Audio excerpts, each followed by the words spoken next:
All right, we are live with the Combatcast, coming right on the heels of UFC 286. But before we talk about that, Chevy, tell people we got coming up. All right, April 1st, no UFC, so we're going to be previewing PFL season opener, Loughnane versus Moraes. So that'll be Marlon Moraes' first fight back in PFL. And obviously, I've mentioned it many times, my favorite PFL fighter, Brennan Loughnane, who was the 2022 featherweight champ. So then we're going to move on. April 8th, UFC 287, Pereira versus Adesanya 2 or 4, however many times you want to count them. Yeah. This is the second time in the UFC we're going to see it. And then April 15th, a fight I am simultaneously very excited for and don't want to watch at all. UFC Fight Night, Holloway versus Allen. Holloway versus Allen. Yeah, that should be a good one. So. Yeah, I'm a huge fan of both guys, so I don't want either one to lose. So should be a good fight, though. Yeah, absolutely. Let's get right into this past weekend's card, man. It was great to have just an early card. I think you said you wanted to shout out a guy that we talked about last week, Jack Shore. Yeah, just a shout out to Jack Shore. He went up to featherweight from bantamweight after his first loss of bantamweight. Got a tough ask in Makwan Amirkhani, but finished him via rear naked choke. So good for him. Excited to see what happens for him next. And as far as Makwan goes, I hope the UFC doesn't cut him. I know he's been not having the best of luck, but hopefully they hold on to him. He's an exciting fighter. Absolutely. All right, so let's move on to this main card. Yeah, let's get to the main card. Well, go ahead. So Marvin Vettori versus Roman Dolidze. Good fight. Dolidze, however it's pronounced. I can't remember. Yeah, Roman came in. He came in looking good. I thought he came in looking strong. And I thought really one of the things I wrote down here was Marvin looked durable in the sense that, the more this fight came on, I thought Marvin looked stronger. It was a close fight. It was one of those fights I thought where the rounds were close, but you could just see, like, to me, why Marvin is where he's at in his career and why he's one of those top middleweights. I mean, he's not, but he's also not quite Whitaker or, not quite Adesanya. So he's just one of those guys. I don't know if this performance, I say it was a great performance, but I don't know where he's going to be in terms of, that he's just right in that top 5. He's just not that top 2. Right. He's the Gustafson. He's like Gustafson. If Gustafson was, born any time other than when John Jones and DC were in the light heavyweight division, he would have been champ forever. But anyway, I think a clear-cut fight to make next with him to me would be Jared Cannonier. They've never actually fought, and they're right next to each other, and they're kind of in the same predicament. So I think they should get them to go at it. Yeah, that sounds like probably the next fight for both guys.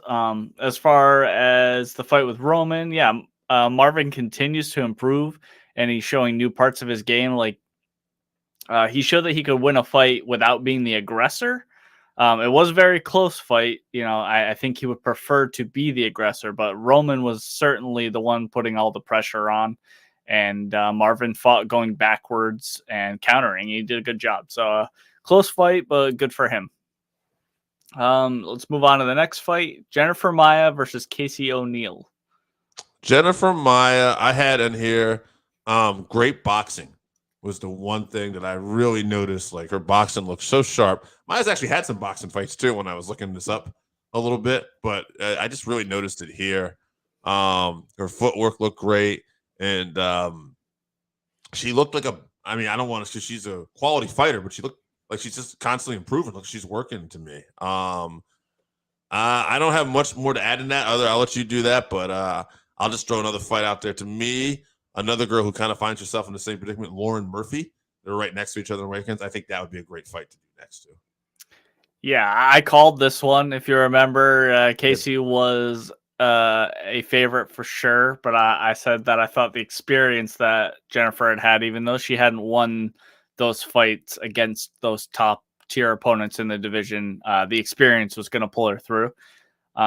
And yeah, her boxing looked great. Also her cardio, because she had so much head movement, and that is so tiring. If you've ever done it before, it is so tiring, just all that head movement, and her cardio held up. So I think Casey just kind of underestimated where Jennifer's stand-up was going to be at.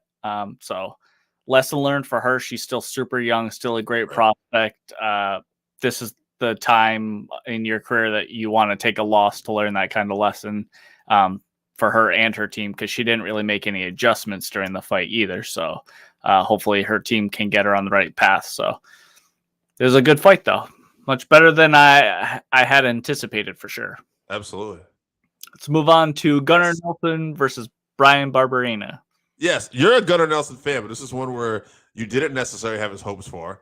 And you had me second guessing myself because I thought Nelson would get the submission here. And I was like, man, I don't know. Maybe I miscalled it. But Nelson looks sharp. I mean, I know this is right, but he looks good. I think taking the time off and not being as active has probably did well for him. He's still got that style, that karate stance style, which is good. But, he's got that chin up in the air and stuff too. And it's just so dangerous. But, Brian Barberena is a slugger, and he went after him, and he was not able to get to that chin.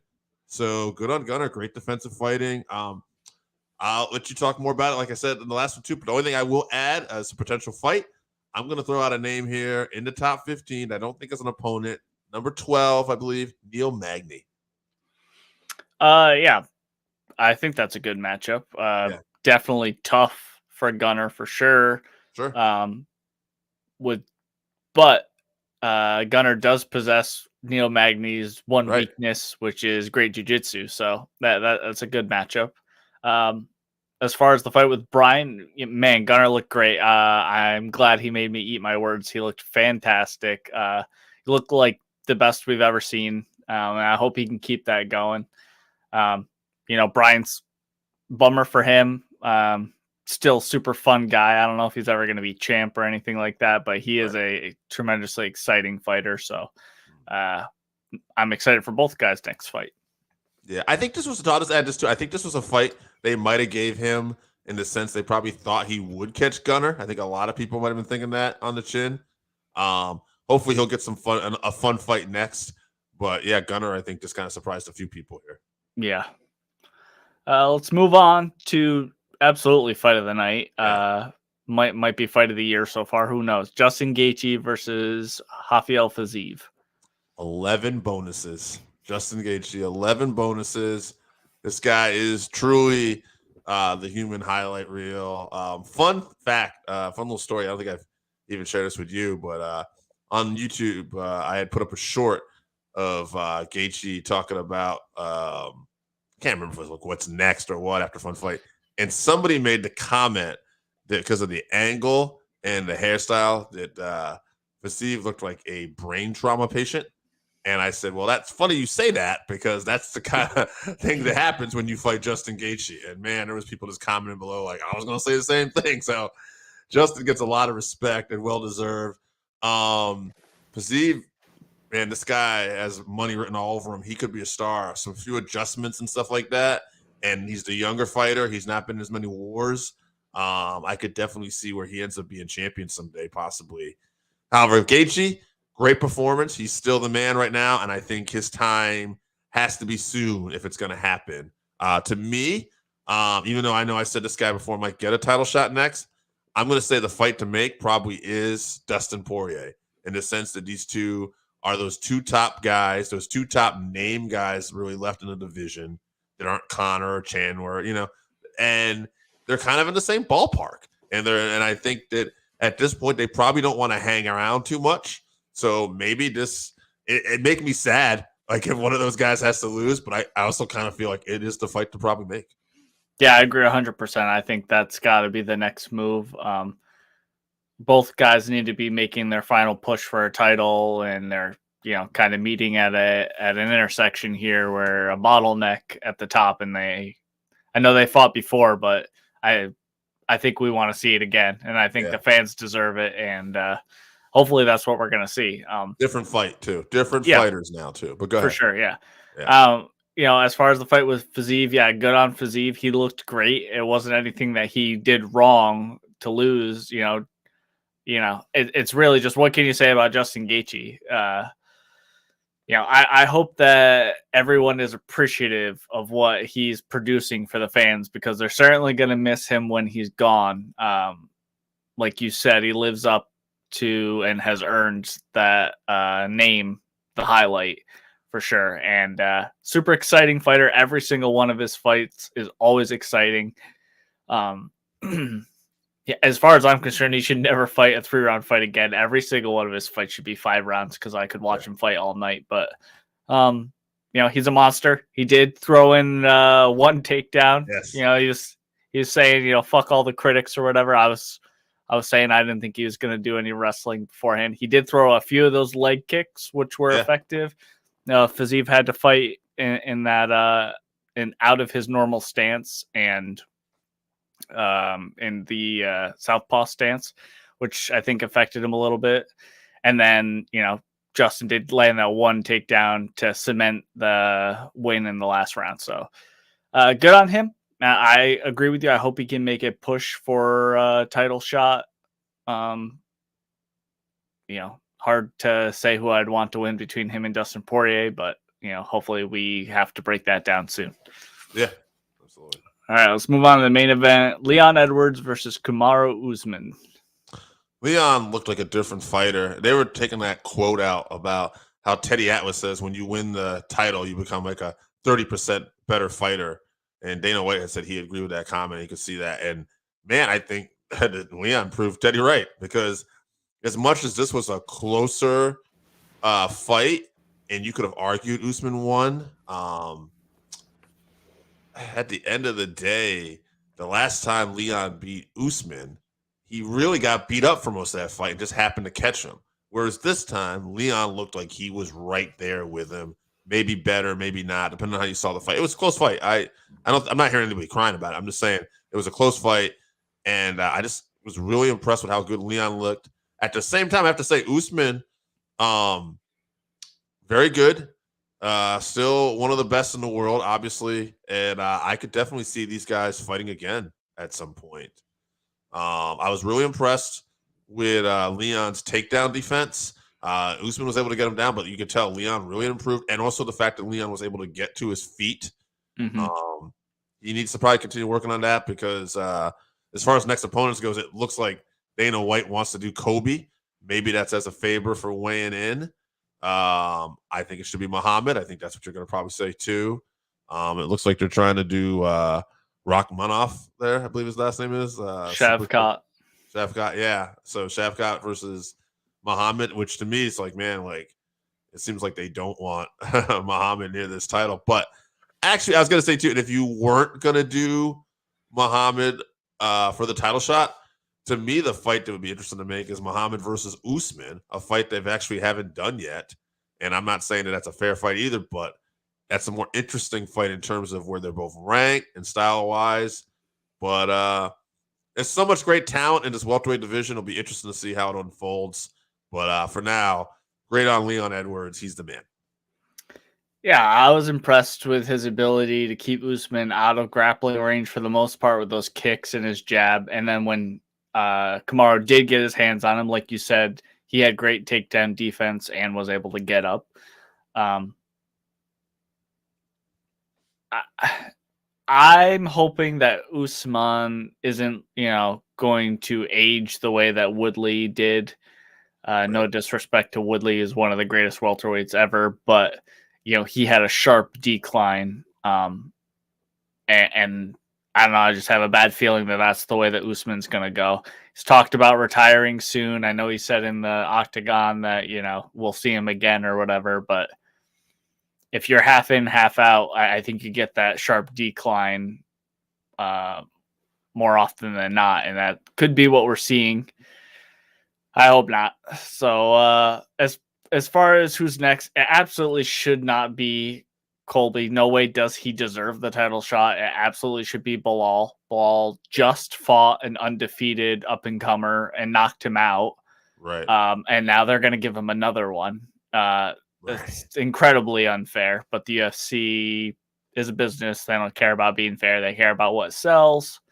For some reason, Belal is, and it might be because he complains about not being a face so much, but I think that's off-putting, but he's not really liked by the fans very much. So, Chef, yeah, I was gonna say actually, what is doing? Shafkat, right? That's the one.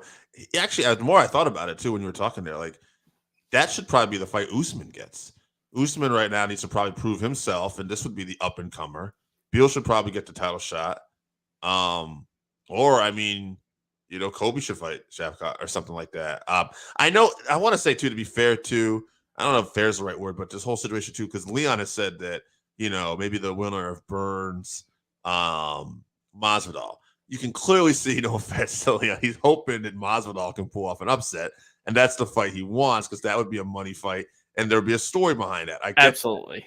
But that's also not really like Masvidal shouldn't be the guy either, even if he has to pull that off. Like this is clearly like Bilal Muhammad should be the guy fighting for this title, and Kobe and some of these guys, they should be fighting other top contenders in there. Now, I think Kobe's probably closer than say Masvidal, and Usman just lost, but he shouldn't be the guy either.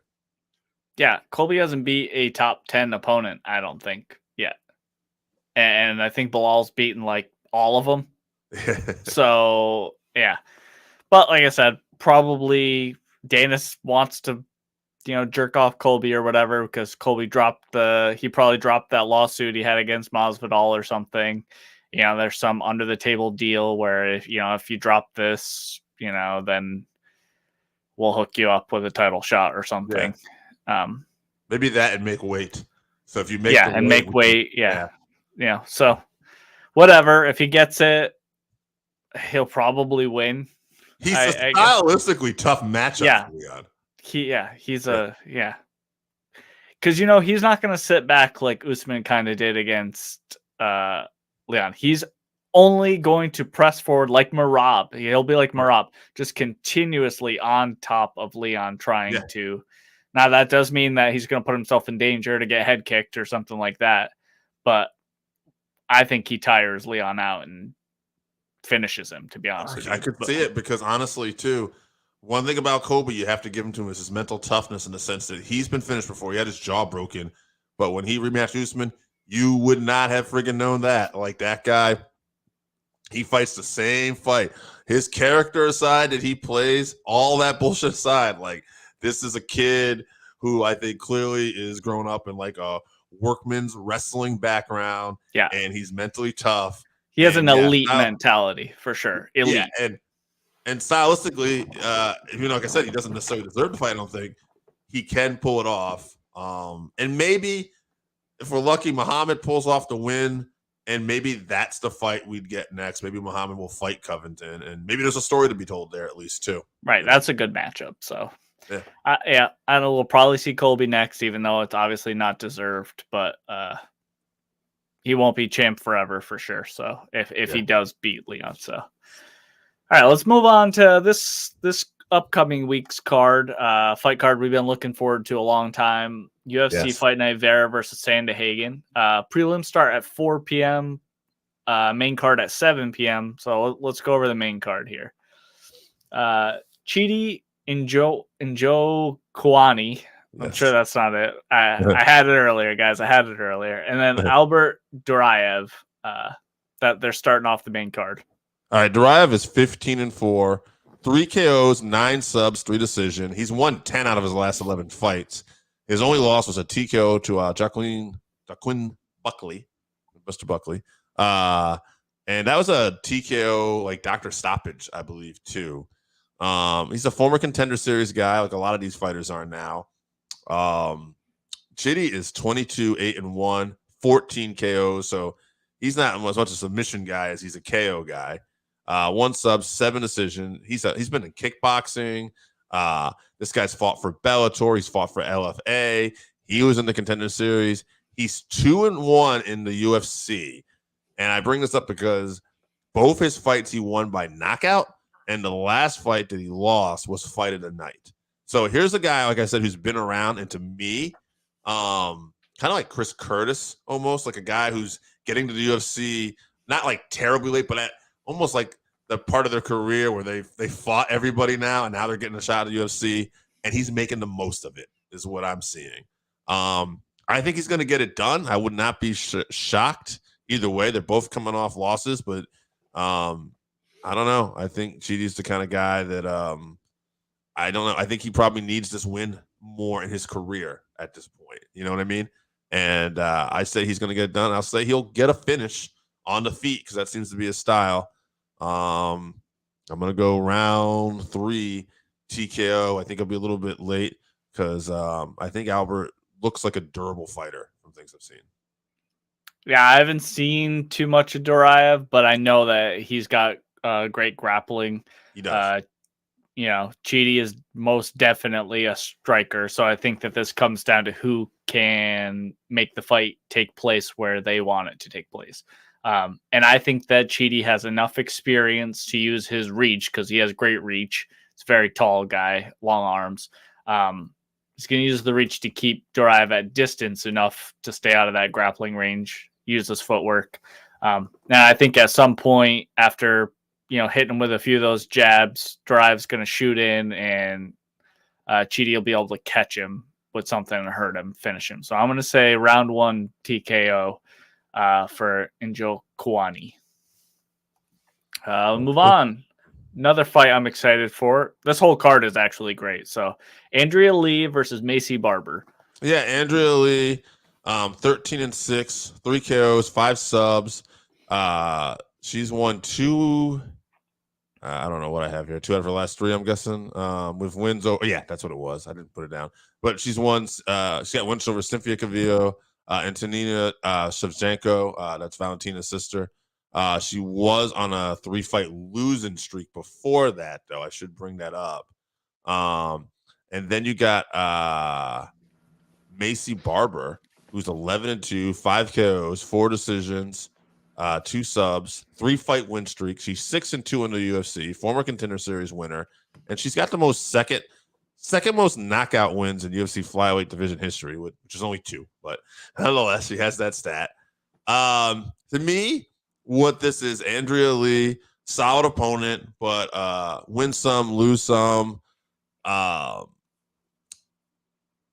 She's got experience. I'm not going to say like she's doesn't have a chance to win this. I like Maycee Barber. I think Maycee Barber is on the come up, and I think Maycee Barber is improving, and I think Maycee Barber gets this done probably by decision though. Yeah, I like Andrea Lee, but I think Maycee's probably just too much for her. They're 2 tough women for sure. Yeah. So I agree with you. I think this goes to decision, but I also agree with you. I think Maycee's going to get the decision. I don't think it's going to be split or anything like that. I think she probably beats her up for 3 rounds, but Andrea's tough. So right. Maycee by decision. All right. So look at the next fight. Definitely flying under the radar. Nate Landwehr versus Austin Lingo. All right. Nate Landwehr is a very interesting. He's a fun fighter. 16-4, 8 KOs, 1 sub, 7 decision. He's on a 2-fight win streak with a fight of the night and a performance of the night in both those victories. He's another guy I think that's making most of his UFC run right now. Austin Lingo, 9-1, 3 KOs, 2 subs, 4 decisions, 2-1 in the UFC. He lost his first fight. He's a guy that feels like more of a prospect to me. And Nate feels like one of those guys who could be a future, just really fun fighter. But I don't know. I just got this feeling that Nate's going to pull this off. I think he's going to come at him fast, strong, and I don't know. I think he's going to, again, I think maybe a little later, maybe 3rd round, but I think we're going to get a TKO win for Nate here. Yeah, Austin has looked good in the UFC, but Nate is like Mike Perry levels of crazy. Right. So I can't pick against him. So I'm going to say that Nate gets hurt and comes back and wins in the 3rd round via TKO. And he'll be covered in blood and still get the win. And then he'll rip a crazy promo in the post-fight interview. So keep an eye out for that. Can't wait. All right, let's move on to Holly Holm versus Yana Santos. Yana Santos, 14-6, 7 KOs, 1 sub, 6 decisions. She's a former Invicta featherweight champion. She's won 2 out of her last 3. She's 4-3 in the UFC. Should point out one of those losses is the Chris Cyborg. No shame in that. I think that was her debut in the UFC too. I think they threw her at that one. Yeah, welcome into the UFC. Yeah. Holly Holm, 14-6, 8 KOs, 6 decisions. She's a former UFC bantamweight champion. We all know she's got a win over Ronda Rousey. She's won 2 out of her last 3. She's coming off a split loss to Caitlin Vera, though. And Holly's just kind of had this career in the UFC where she's wins some, she loses some, she wins some. She's lost a lot of close split decisions because Holly's just one of those fighters that's kind of hard to put away. Not to say you can't, but she's just tough to put away. She's durable, and she's good at not getting finished sometimes, and she's good at like point fighting, which isn't always the most exciting. And I think that's what we're going to have here. I could be wrong, but I think Holly's going to point fight, and I think Holly's due for a victory. I think Holly is at some point maybe going to be an agent fighter, but until I see it, she's good enough to beat Yana. No offense, and I think she gets the win. Yeah, absolutely a decision. Yes. I guess I'll go with Holly. I don't mean any disrespect, but I will just be begging for this fight to be over and to see the main event when this comes. I hope they prove us wrong. I hope they. It's definitely possible. It's definitely possible. 2 good strikers too. Both girls are good strikers. But with that, they also have good defense. So right. I don't see either one getting finished. Probably going to get a decision. I don't care who wins. I just want to see the main event. So let's get to the main event. Let's get to it.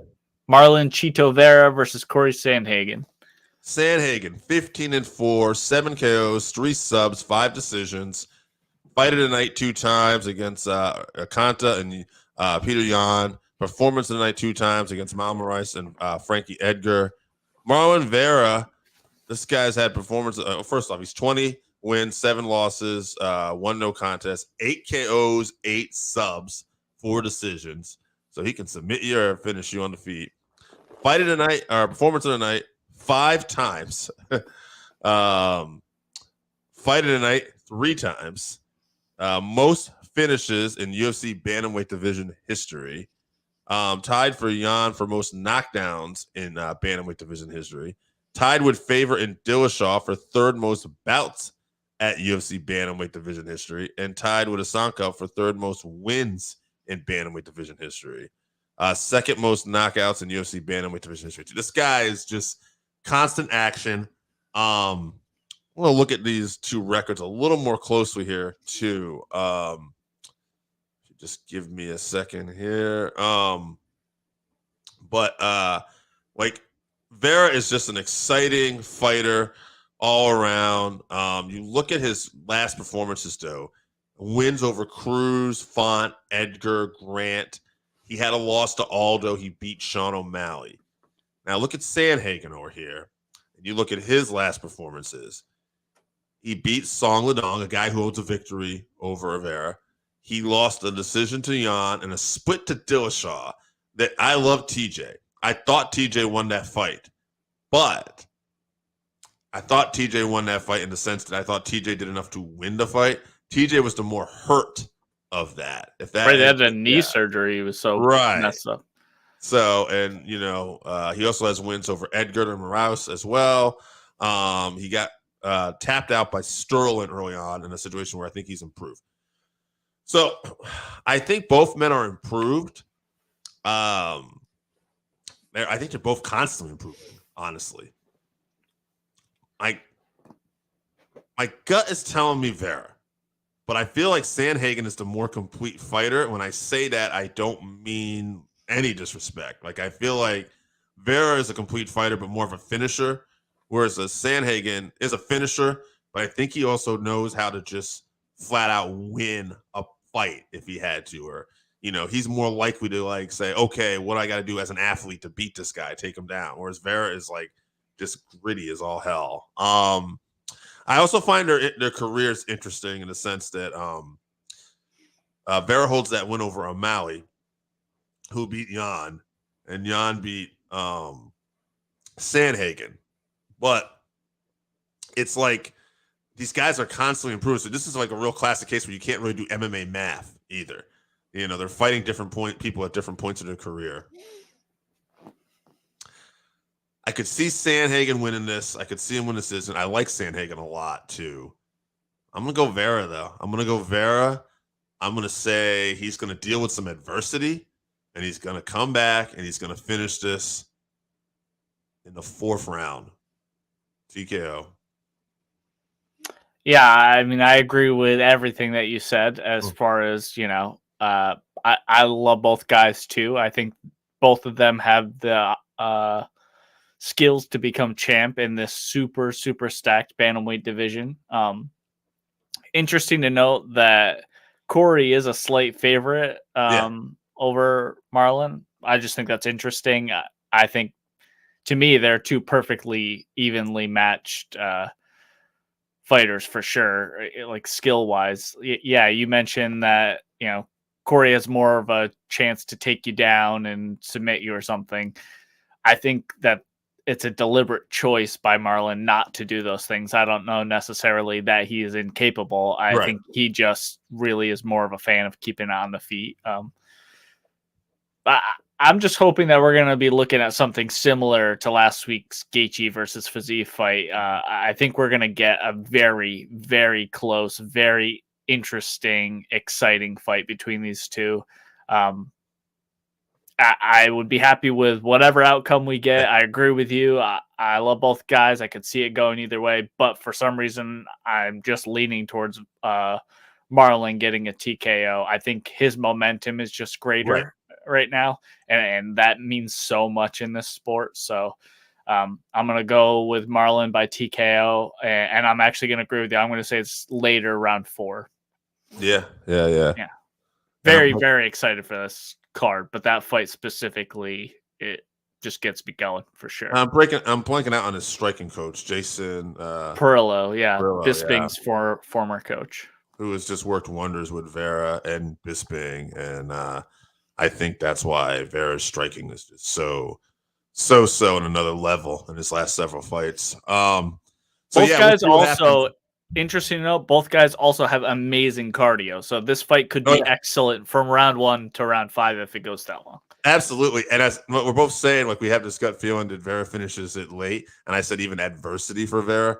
I could see Sandhagen having adversity and finishing Vera late, probably with a submission or something. But either way, it's like they're both just so talented. And both guys throw like these very exciting, explosive attacks. Like Corey will be throwing all these flying knees. They're both, have like long legs and stuff. Corey's definitely like a rangy fighter. Very, very interesting matchup. I'm excited for it. Another early card too. Like we said, 7 p.m. for the main card. So, get out there and watch these fights. Absolutely. All right. Tell me what we got. All right. April 1st, we will be previewing PFL season opener for 2023. Lock Name versus Marias. April 8th, UFC 287, Pereira versus Adesanya 2. And then April 15th, UFC Fight Night, Holloway versus Allen. All right. A lot of great